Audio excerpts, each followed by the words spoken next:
What's good, everybody? Welcome back to A1 Forever Sports. This is Chris Tip Moore. Be generational because it's always time to be, and don't you settle for less because you can always have more with the vision. And with that in mind, the vision that I have for today is a little quick Atlanta Braves talk. Let's talk about the trade deadline shortly for a second. Now, everybody remembers at the trade deadline, Soler and Luke Jackson were traded from the San Francisco Giants back to the Atlanta Braves. The first time these two gentlemen has been on the team since the World Series run. Having those two guys back, to me, is just you trying to get that camaraderie back. You also find players that are not elite, but they are complementary players to help go with what you have. And once your all-stars start coming back, you can still have these players to be in utility type roles. Soler, he was playing DH for the Giants. You know what I'm saying? And he comes here and we put him in right field. Eddie Rosario, he's in left. But one of the best things that's about to happen for the Atlanta Braves, as I'm transitioning to injuries here, one of the best things for the Atlanta Braves is being able to get Michael Harris II back. Now, Michael Harris, he has been out since June 14th. The guy who has the best defense out there in center field, or in the outfield, period, honestly. Michael Harris will begin his rehab assignment Tuesday night in AAA with Gwinnett. So we're hoping that goes well, and hopefully by the week's end, Michael Harris will be back in the starting lineup, and that will help because you will hope that he will come back and provide something to the lineup bat-wise, base running-wise, and just all-around efficiency. If you're going to get that Michael Harris to come back, and it's going to be important anyway because remember, we still have no Ronald Acuna Jr. who is coming through the door, so that's not going to happen. So, Michael Harris, his youth and his ability to show what he has and to kind of take that next step will be critical. The problem with that is we also have yet another Braves starter who has went down. As Braves starting right-handed pitcher Ronaldo Lopez has been put on the IL with forearm inflammation. Just speaking about the Braves, you had Spencer Strider with his elbow. Max Fried just came back, literally just came back. Didn't look good either, by the way, but of course it's the forearm. So you have to take into account that it just was a bad night for Max Fried. He's coming back off of it. The Marlins, they had gained a little momentum from the previous game coming into the game going against Max Fried. But it's only his first game back, so y'all chill out there, you know what I'm saying? Give him a second. The way that Max has pitched this year, I definitely got to give him the benefit of the doubt to at least his second start to see what he's going to be looking like, And these forearms, so they're becoming a problem for the Atlanta Braves. And we have to remember that Ronaldo Lopez hasn't pitched full time like this in a couple seasons. So this is his first time getting his arm back out there. And it's like the old saying says, if you don't use it, you'll lose it. It's the same way just like with working out. So let's say you work out for a month straight and you're killing it.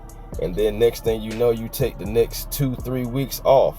That first day back is going to suck so bad to the point to where you may or may not even continue with the fitness journey. Back to the Braves, Ronaldo Lopez, he's on the 15-day IL list.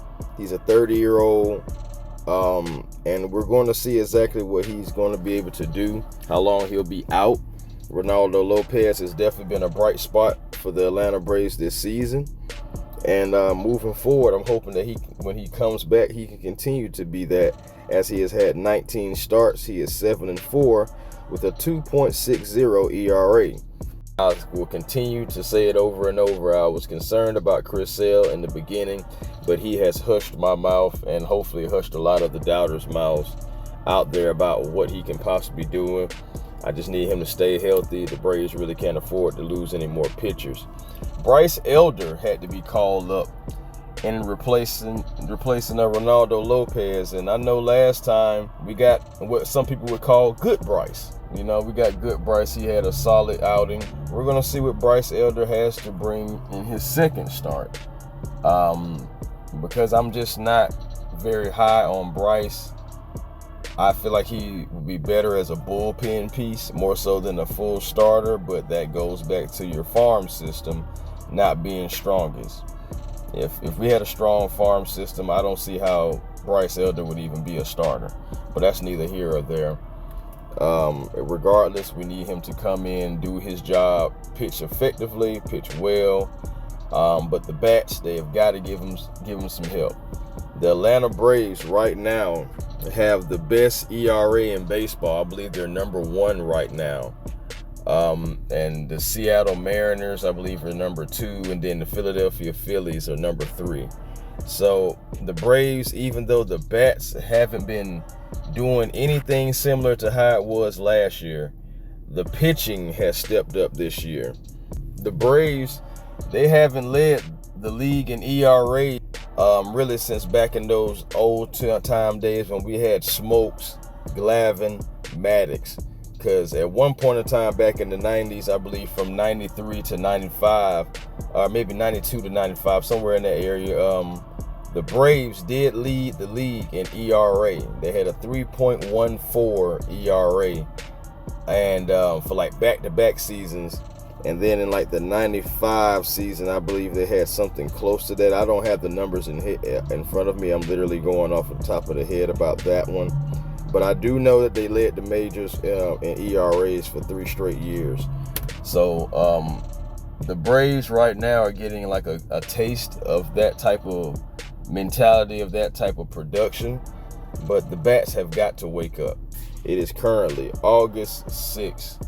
Next thing you know, September will be here, and that's when it's really going to get critical to see what's going on, as it's really already critical. The Braves, they just ended a series with the Marlins, a series that I feel like you needed to sweep, but I mean, you split it, and that's still bad to me. I feel like you shouldn't be splitting a series with the Marlins. Regardless, I understand it's baseball, but come on, man, give me a break. You needed to sweep that, because if you had swept the Marlins, you would have had 62 wins, and you would have been tied with the Brewers, the same guys that you're about to face tonight, tomorrow, and the night after that. And even though you did take 2 out of 3 from the Brewers are still a tough team, and they're coming into your home now to try to do what you did to them back up there in Milwaukee. So regardless, and you also have other teams on your heels. The Braves are 5.5 games behind the Philadelphia Phillies right now, and if they could have, swept the Marlins, they would have definitely been closer. But in the wild card, the Braves have little room for error, as they're only like a 1.5 to 2 games, like really up over the next team. And we're getting close to critical time. So series wins will be very important. If you can sweep teams, that'll be very important. The Braves, they have the Brewers that they have to take care of business, and then you have the Rockies after that. You shouldn't be losing a lot of games. I really would like for the Braves to win as many games as they possibly can before they play the Phillies on the 20th of this month. Try to close that gap just a little bit, put a little bit more pressure onto the Phillies, and just see what you have, man. But honestly, this video is going a little bit longer than what I had thought. I just wanted to give some quick thoughts about the Braves. I believe that the Braves can take care of business against the Brewers, especially being at home at Truist Park. And as long as the fans help, support the Braves, and the Braves really help support themselves with their bats and their pitching, I think they can be able to take care of business in this series. But that's all that I have for now. Peace and blessings to you guys. I'm going to definitely be putting out another video shortly. I just had to record these thoughts about the Atlanta Braves and put it out. Peace and blessings to you guys. Find your peace today. Be generational. Don't you settle for less, because you always can have more. And I will holler.